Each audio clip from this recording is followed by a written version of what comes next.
Navigation Act, 1651 to 1696. The Navigation Acts are a series of laws passed in the 1650s that tried to restrict commerce to and from the colonies to Britain. It was also aimed at rival Dutch shippers who were trying to ease their way into American carry trade.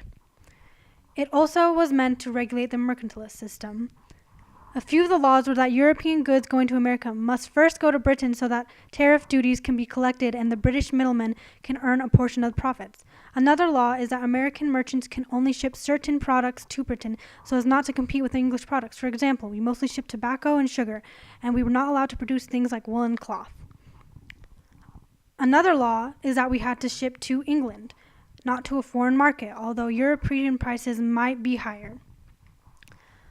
Also, any foreign goods coming to America were required to be on English ships with English crews.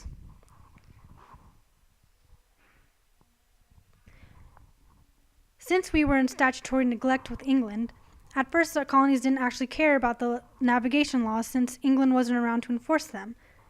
But then around 1763, after the French-Indian War, England tried to leave statutory neglect by enforcing the Navigation Act and other acts such as the Stamp Act and the Tea Act. This caused tension between the colonies and Britain due to their enforcing these acts even though they ignored the colonies for such a long period of time.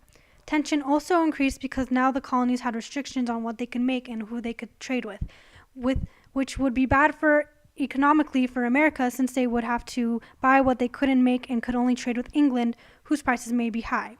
This would signify a start to the American Revolution because colonists were angry at Britain passing laws without any American representation, which they did not have in the Navigation Act. To review, the Navigation Act was laws passed to restrict commerce between America and Britain and to restrict America from trading with foreign countries, especially the Dutch. At first, the laws weren't enforced, but then after the French-Indian War, they were, and that made us angry. The end.